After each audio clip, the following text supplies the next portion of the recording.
Pemirsa Kuespedi nggak menjadi paham, aku sekarang lagi ngeliput.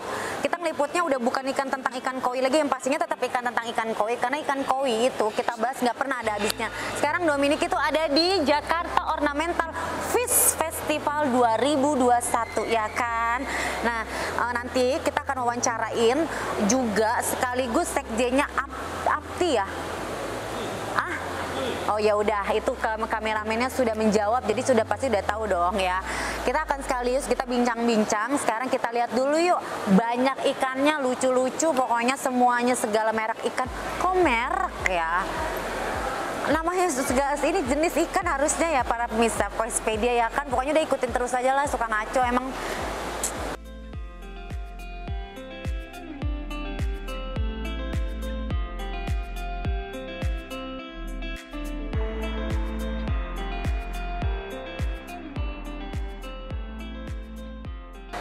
Nah ini para pemirsa Kuespedia yang menjadi paham. Sekarang kita lagi ada di Jakarta Ornamental Fish Festival 2021.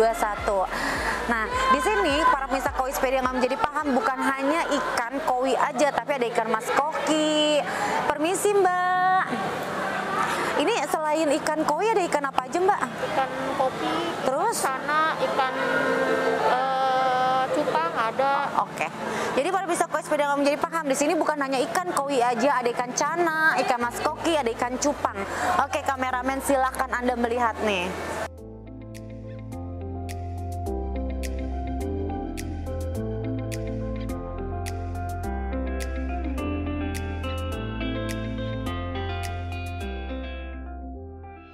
Oke, para pemirsa Kuespedia yang paham, kita nggak enak ya kalau kita itu syuting koi nggak ada narasumbernya gitu kan. Secara kan ini kan hostnya Kuespedia ini kan yang mau jadi paham memang benar-benar nggak ngerti ikan. Jadi mending kita tanya narasumbernya aja yuk.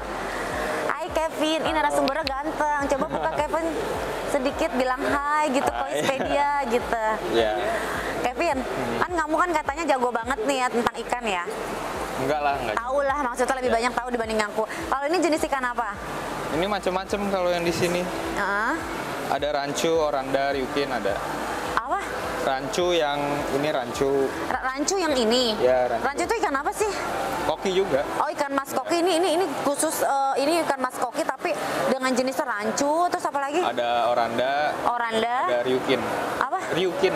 Oh, jadi nama-namanya banyak ya Kevin ya. Coba kamu jelasin nama-nama ikan mas koki deh. Yang paling orang tahu sih rancu, ryukin, oranda, demekin.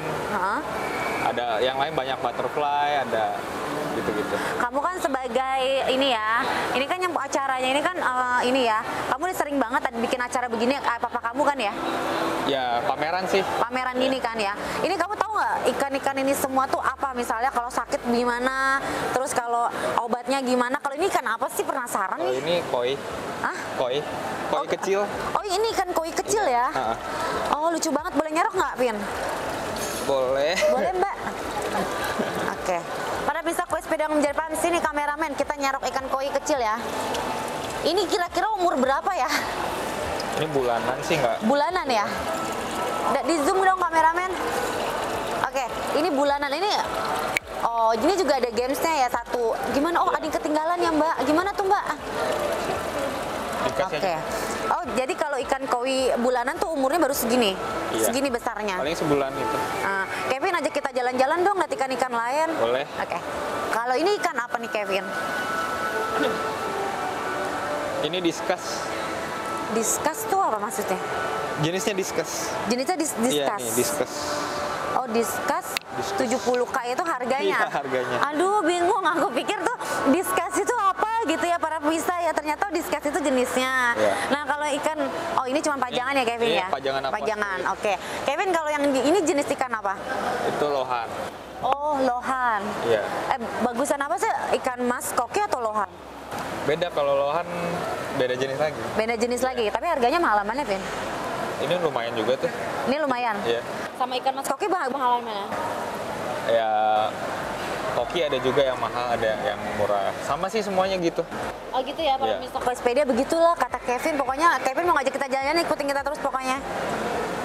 Vin, jelasin ya, ini ikan apa aja, yang di sana ikan apa, di sana ikan apa. Kalau di sini ikan apa nih? Itu cana. Permisi Pak. Ada itu cupang tuh. Tolong dong di zoom kameramen. Oh ini ikan cupang. Iya, itu cupang. Kameramen, ini namanya ikan cupang. Ini nih aku baru pertama lihat nih, kayak ikan kayak bibirnya ini ya, kok Julius ya say. Mau nyelong ya kan? Tuh, mana tuh orangnya? Kok Julius ternyata lu di dalam toples ya kok. Nah, para bisa koi sepeda yang menjadi paham ini ikan cupang. Aku baru pertama kali lihat, sumpah. Sumpah bener-bener. Kok Julius, kok di luar sih bukan di toples? Kan cupang. Nah, itu. Oh gitu. Kalau yang ini ikan apa nih? Cana. Cana tuh apa sih? Cana tuh ikan gabus. Ikan gabus bisa dimakan nggak? Jangan. Oh ini ikan hias termasuknya? Iya, hias juga. Cuma ini masih kecil. Oh masih kecil. Kalau besar ikan, kalau ikan ini besarnya semana, Vin? Ini nggak tahu ya, bisa gede juga sih. Bisa gedenya semana, segini atau segini? Segini kayaknya bisa juga. Oh. Aku kurang paham sih kalau Ikan cana. itu ya? Oke. Tapi gede ikutin juga. terus. Nah kalau yang ini baru ikan koi nih, para pemirsa ya kan? Iya. Ini ikan tapi- koi jenis iya. apa nih? Aku nggak gitu paham kalau koi. Nah, para pemirsa koi sepeda yang menjadi paham Macam-macam sih. macam-macam ya. Ini, nah Vin, kita penasaran banget Vin, kalau di sana ini nih apa tuh Vin? Itu ada koki juga. Oh, ini yang lokal sih. Ini lokal. Ya. Nama-nama ikannya apa? Jenisnya rancu ini. Rancu. Yang sebelahnya Sebelahnya ini ikan bukan koki. ikan apa? Ikan buntel. Oh, ikan buntel. Kalau yang di bawahnya Vin? Bawahnya itu juga ya apa gajah itu loh. Hah? Hidung gajah itu loh. Hidung gajah? Iya. Oke. Nah, yang Kayak- sebelahnya lagi Vin? Sebelahnya masih ya yang di sini koki semua sih. Oh, ini ikan koki Iya. semua nih ya. Nih, ini juga koki ya? Iya, tapi udah agak gede. Oh, udah agak gede. Yang ini para bisa koi sepeda yang menjadi paham nih, katanya ikan buntel yang ini ya, Vin? Bukan yang ini. Yang mana emang ikan buntel? Oh, ini. Ini juga buntel kok jenisnya, maksudnya badannya ini buntelnya dari mana sih? Buntelnya ini yang kayak di SpongeBob itu loh. Apa sih? Ini juga sama kan, Vin? Beda, ini rancu yang tadi. Oh, enggak, maksudnya ada buntel-buntelnya juga kan? Kalau koki kan emang gendut-gendut. Oh, emang gendut ya. Pokoknya gitu ya, permisi koi sepedanya. Aku emang penasaran aja, ganteng soalnya narasumbernya, ya udah gue goda-godain aja gitu para pemirsa. Kevin, thank you ya. Nanti aku boleh wawancara papa kamu ya? Boleh. Oke, thank you Kevin. Sampai kapan ku harus begini ya kan? Pokoknya sampai kapan lah namanya jadi duit ya. Nggak tuh kan kabelnya nggak ini. Para misa koi sepeda yang jadi paham, banyak banget di sini jenis ikan semuanya. Tadi kita juga udah sempet sama narasumber kita Kevin ya. Itu anaknya, bapaknya. Mas, tadi si Kevin itu bapaknya apa ya? Tolong kameramen. Bapaknya apa? Orang Bapaknya ketua Sekjen apa? Sekjen Abdi. Apki. Oh iya, Sekjen Apki. Itu tuh nanti kita bincang-bincang, kita korek-korek tuh, pinter banget tuh soalnya orangnya tahu bukan apa ya, kayak tahu banyak tentang ikan koi, pokoknya veteran. Makanya jangan banyak gaya, mau jatuh kan tuh, liatin dia aja lah kameramen, pokoknya silakan Anda bekerja. Para misa koi sepeda yang awam jadi paham. Sekarang aku udah sama Bapak Sugiarto. Halo Pak, apa Ya, kabar? baik. Pak Sugiarto Ya. ini sekjen dari Abdi. Abdi. Apki. Nah, Asosiasi Pecinta oh ya. Koi Indonesia. Oh ya, aku mau tanya nih tentang Jakarta ornamental fish. Ornamental fish. Fish, ya. Ini tuh tadi kan kita sempat liputan di sana ya, Pak. Kita liputan di sana kok ikannya kan juga campur, bukan hanya ikan koi ya. Iya, memang dulu sejarahnya ini sebenarnya berangkat dari Ogata Koi Festival. Jadi Ogata Koi Festival yang pertama itu saya adakan di Surabaya 2011. 2011 wow, terus lama ya. sampai dengan 2014 saya masih Ogata Koi Festival. Nah, karena saya waktu itu di Kementerian Perikanan aktif mewakili koi, sehingga jumpa dengan komunitas-komunitas ikan lainnya. Nah, sehingga waktu itu saya diminta menjadi ketua komisi ikan hias. Ikan hias. Nah, dari situ saya mau berperan apa untuk ikan hias. Nah, saya berpikir, sudahlah saya merubah dari Ogata Koi Festival menjadi Jakarta Ornamental Fish Festival. Oh, yang seperti tadi kita Ya, ada itu ini ya. 2015. Ada awal dari 2015 Nah, sampai sekarang. sampai Pertama. sekarang. Memang sempat bolong. Kita ada 2015, 16, 17. 18-nya enggak. 19-nya ada, 20 kemarin enggak. Enggak kayak baru karena sekarang ini ya. 21 karena COVID. Karena COVID. Ya. Itu sekarang kan jadi masih menjabat jadi sekjennya ya? Ya, Masih sekjennya ya. sekjen. Kalau untuk ikan koi sendiri itu dari tahun berapa? Kalau koi saya memelihara dari tahun 1995. 1995 lama banget para bisa Ya, koi Swedia. sudah 26 tahun. 26 tahun. Awalnya itu hobi Hobi aja aja. dulu, hobi aja ya. Saja. Terus akhirnya kenal diangkat Ya. lah jadi Ya itu ceritanya setelah ada lomba-lomba baru kita bergabung, baru akhirnya dipercaya untuk jadi ketua waktu 2004. 2004 sampai 2004 sampai 2007, terus 2007-2010, terus off dulu 2 periode, 2013 sampai 16, 16 sampai 19 off lagi, baru jadi sekjen. baru jadi sekjen. Berarti udah lama banget ya, veteran ya Ya. termasuknya ya para misa koi sekarang jadi paham. Kalau untuk ikan hias ini sekarang ini acara sekarang seperti ini gimana tuh? Memang saat ini kalau acara ikan hias itu banyak diminta oleh mal-mal karena memang menjadi daya tarik pengunjung. Oh, itu banyak peminatnya ya? Banyak peminat. Kalau ikan hias ya, Ya, ikan baru tahu hias, aku. ikan koi, ikan apa saja yang ikan hias mau cupang, mau gapi, semua menjadi daya tarik. Sehingga mall itu dalam masa PPKM itu rebutan ingin ngadain acara-acara ikan hias dimanapun saja. Nah, kenapa saya milih tempat ini sebenarnya karena awalnya di sini. Oh, awal mulanya Hanya pertama saya itu ada di bersama sini. dan satu dekat juga dengan kantor, jadi mudah lah. Kemudian juga loading unloadingnya paling mudah dibandingkan di mall lainnya, sehingga saya ngadakan di sini. Pak Sugiarto, ini kan Pak Sugiarto udah sangat veteran. Mungkin 95 itu saya masih kecil, Pak. Sangat masih kecil. Nah, kalau Bapak kan udah banyak tahu tentang ikan ya. Kita sama-sama tahu ya, kita kalau ngebahas namanya ikan koi itu nggak pernah ada habisnya ya, Ya, Pak. betul. Kalau menurut pandangan Bapak Sugiarto sendiri, ikan koi yang bagus itu seperti apa? Karena para pemirsa koi Koespedia yang menjadi paham, aku selalu setiap kali aku liputan atau wawancara, itu aku selalu menanyakan hal itu. Ya. Karena setiap orang masing-masing berbeda-beda. Masing-masing berbeda. Jadi sebenarnya kalau kita sekedar bicara kepada hobi, bukan kita menginjak kepada show quality, itu sebenarnya ikan yang paling bagus itu yang mana? Ya ikan yang paling kita sukai. Nah, jadi kalau mau memilih ikan, itu memang harus yang kita suka. Jangan kata si penjual, ini bagus, ini gini, terus kita akhirnya membeli. Itu nanti masuk di kolam, kalau kita nggak suka, akhirnya teringat terus karena suruhan orang. Jadi Melekat ya. ya sebenarnya inti pertama orang memelihara ikan harus yang dia pilih yang dia suka. Ya sambil tentunya belajar jeleknya apa, kurangnya apa. Tapi kalau sudah dibilang ini kurang bagus, tapi kalau namanya suka, itu Dibeli nggak tetap apa-apa. dibeli ya. Karena itu akan tetap memuaskan hati. Ya, pembeli ya. Kalau Ya. pembeli kan misalnya gue sukanya Ya. sama ikan ini mau ini ya. Tapi kalau untuk juri sendiri ikan yang bagus tuh keluar jadi pemenang itu seperti apa, Ya, Pak? jadi kalau lomba itu ada beberapa penilaian. Satu dari bentuk badan ikan harus proporsional. Misalnya kepala besar, badannya juga cukup besar, ekornya juga cukup. Jangan nanti nggak proporsional. Kalau nggak proporsional, badannya terlalu besar, kepalanya kecil kayak kutu. Nah, terus ekornya ada yang kecil atau ada yang terlalu lebar. Nah. Sehingga itu membuat poin yang terbesar adalah di postur tubuh yang baik. Nah, postur tubuh yang baik ini mungkin megang penilaian hampir ada yang memberikan nilai sampai 40%, 30%. Nah, itu semua tergantung dari masing-masing. Nah, setelah dari postur tubuh yang baik, yang ideal, yang proporsional, baru nginjak kepada kualitas. Kualitas itu apa?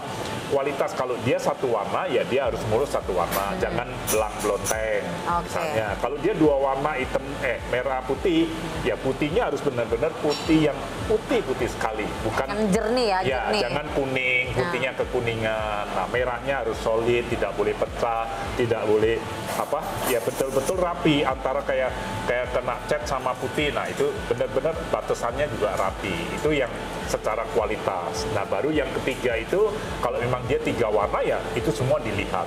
Makanya makin banyak warna itu juga tidak mudah, sehingga semua harus komposisinya baik. Kemudian ada yang mengkilap-mengkilap, itu namanya ginrin. Itu pun juga kalau kelasnya ginrin, ya harus dilihat ginrinnya harus yang paling sempurna. Kadang ada orang keliru, melihat polanya saja dulu bagus, ginrinnya jelek, nah dia lombakan, dia pikir ini pasti menang. Pasti menang, Ternyata, dia pikir. Nah, juri tidak pilih. Sekalipun ikannya polanya cakep, tapi ginrinnya bolong-bolong nggak rapi. Ya, itu salah satu cara menilai. Ya. Nah, juga ada yang setelah dari kualitas itu nanti kepada pola. Pola itu ya motif. Motifnya makin bagus, makin sempurna. Tentunya kalau kualitas bagus, motif bagus, ya itu udah akan mengungguli yang lain. Tetapi seringkali ada motifnya bagus sekali, tapi bodinya kurus, krempeng, warnanya nggak bisa menang. Jadi seringkali kalau hobis baru yang dilihat yang motifnya bagus, itu hobis. Makanya tadi saya bilang, yang kita suka aja kita beli. Kalau sudah dalam penilaian, motif itu malah bukan nomor satu. Malah bukan nomor satu ya. Jadi beda pandangan mata juri sama emang penghobi yang memang suka membeli ikan. Ayo suka nih warnanya nih gitu ya.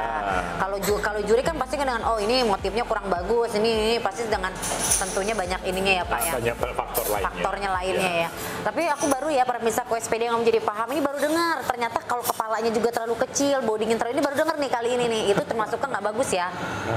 Ya, ada selera. Tapi kalau kita makin kalau untuk lomba, kalau untuk standar lomba nggak bagus. standar di Jepang itu pasti terpinggirkan. Terpinggirkan. Oh baik Pak. Oh jadi ternyata ikan yang bagus itu bukan hanya dari bodi, kepalanya juga, ininya juga, buntutnya juga ya. Nah ini aku baru dengar nih pertama hari ini. Oh gitu ya Pak Sugiarto. Pak Sugiarto aku penasaran nih udah berapa kali sih jadi juri? Juri sebenarnya kalau juri memang sejak APKI berdiri di lomba itu saya mulai 2007 deh. 2007 saya ada. APKI itu berdiri sendiri tahun berapa? Tahun 2002. Tahun 2002 di Semarang. Semarang. Ya, Oktober 2002 di Semarang. Itu waktu Koi Show di Semarang. Berdirilah waktu itu masih 6 klub. 6 klub itu dari Jakarta, Bandung, Semarang, Jogja, Surabaya, sama Blitar. Ada 6 klub, membentuklah asosiasi. Ya. Tapi kalau yang ngomong-ngomong masalah ini ya Blitar juga kayaknya banyak nih ya penghobinya ya. Bukan penghobi, malah dia pembudidaya. Pembudidaya koi ya. Pusat kampungnya koi awal, nama terkenal koi Indonesia itu Blitar. Oh Blitar ya, makanya aku sering dengar Blitar banyak juga kalau acara-acara tuh juri-jurinya dari Blitar. Dari Blitar mungkin karena itu ya Pak. Show yang paling lama di Blitar tahun 20, kemarin ke-20 tahun. Ke-20 tahun. Iya, show ke-20 tahun. Show ke-20 tahun. Ya. Kameramen, umur kamu berapa? 19. Bohong, cepet jujur. Ini nggak ada kerjanya Pak, cuma megangin doang, makan gaji putar. Coba kayak kameramen keluar suaranya. 25. Berarti kamu 5 tahun ya? Kamu 5 tahun udah acara di Blitar ya. Pak Sugiarto hebat banget ya. Maksudnya aku baru tahu nih ternyata buntut kepala itu juga jadi sangat penilaian diperhitungkan ya. Kadang ada siripnya melengkung atau turun ke bawah atau apa itu juga berpengaruh. Nah, kalau untuk kalau menurut Bapak Sugiarto sendiri ya yang udah veteran itu kalau Koespedi bilang veteran, berarti kayak udah lama gitu kan. Ininya koinya. Itu untuk perawatannya sendiri kalau air garam tuh katanya dikasih garam itu penting nggak? Jadi gini, kalau kolam koi yang baik memang kalau standar tidak ada garam. Tetapi garam itu dibutuhkan saat koi mengalami suatu stres atau ada permasalahan sedikit. Nah itu biasa pengobatan awal itu dengan garam. Ya, atau kalau kita membeli ikan dari luar, dari perjalanan lama, karantina dengan garam. Karena memang ikan air tawar karantinanya pakai air garam. Kalau ikan hias laut, air asin malah dikarantina di air tawar supaya penyakitnya mati atau berkurang. Nah, selain dari garam, itu ada obat-obatan tambahan. Karena nggak bisa hanya garam. Kalau garam hanya untuk stressing, oke. Tapi kalau sudah ada bakteri atau ada parasit atau ada kutu, nggak bisa pakai garam. Harus penambahan obat lainnya. Oke, berarti ternyata benar ya para pemirsa Koespedia. Jadi garam itu juga penting. Selain garam apa lagi Pak? Kalau yang penting kalau kolam itu harus filternya baik. Filternya. Ya, media filter baik sehingga air itu tersirkulasi dengan baik, filter biologikalnya berjalan dengan baik sehingga kotoran-kotoran ikan itu bisa terurai dengan sempurna di dalam filter, itu akan membuat daya tahan ikan lebih sehat, lebih baik. Lebih sehat, nah, ya. itu yang faktor utama. Kalau garam itu tambahan saja, tidak selalu harus ada garam. Justru kalau bisa tidak ada garam, tapi ikan sehat. Kalau ada masalah baru kita kasih garam. Nah, setelah kita kasih garam ikan dan normal, biasa air dibuang, ditambah air baru dibuang sampai garamnya hilang. Oh, pokoknya sampai efek garamnya itu hilang berganti-ganti Ya, air ya. ya. Oke. Pak Sugiarto, bagus sekali ya penjelasannya. Aku juga baru tahu hari ini ternyata buntut sama kepala itu juga jadi penilaian juga dalam penjurian. Selama ini kan aku belum tahu nih. Ya. Yang penting kan yang aku tahu bodinya bagus, kulitnya bagus, skinnya gitu kan. Aku nggak tahu kalau buntut sama kepala juga jadi Ya. penilaian. Sekarang para pemirsa Koispedia, nanti jangan lupa ya kameramen, itu Dominike bincang-bincang bersama Sekjen APKI ya, judulnya gitu ya, ya. Nah, jadi biar nanti orang, oh ini ternyata ya dengan segala penjelasannya ternyata air garam juga memang penting, tapi nggak terlalu penting banget sebenarnya. Harusnya ikannya aja sehat, kalau nggak sehat baru ya. Ya. Ya, nih jadi Koispedia terima kasih Bapak Sugiarto udah Terima boleh kasih. ngeliput acaranya. Ya, terima kasih. Terus juga ada bincang-bincang, penjelasannya juga bagus banget. Aku juga jadi tambah pengetahuan baru karena hostnya Koispedia tuh nggak tahu apa-apa tentang ikan. Nggak apa-apa, mulai dari nol, nanti pelan-pelan meliput pasti Ya, tambah ilmu. karena sesuai namanya Koispedia yang awam jadi paham. Nanti kalau nyari Oke. hostnya yang paham, Udah tahu semua. Tapi Koispedia punya yel-yel. Kalau aku bilang Koispedia, Bapak Sugiarto Koispedia. bilang yang awam jadi paham. Awam ya. jadi paham. Ya. Koispedia, Yang awam jadi paham. Koispedia. Yang awam jadi paham. Lihat Oke. sono, bukan ya? Oke. Sampai jumpa. Terima kasih para pemirsa Koispedia. Kita di ujung pengacara. Semoga ini ya pamerannya. Habis dari sini pamerannya kemana lagi? Enggak, sementara tahun Sementara ini selesai. udah selesai di sini aja ya. Tapi tahun depan mudah-mudahan ada lagi ya. Ya. Oke, terima kasih. Kita di penghujung acara para pemirsa Koispedia yang menjadi paham. Pokoknya kan sekarang udah musim hujan, daripada kehujanan, nggak ada pasangan, lebih baik di rumah nontonin YouTube Koispedia. Daripada kedinginan kena AC dalam mobil nggak ada pasangan, nontonin YouTube Koispedia, diisi pulsanya, dibayar kartu teleponnya ya kan. Terima kasih, mohon maaf lahir dan batin kalau kita cinta kalian lahir dan batin ya kan. Mwah.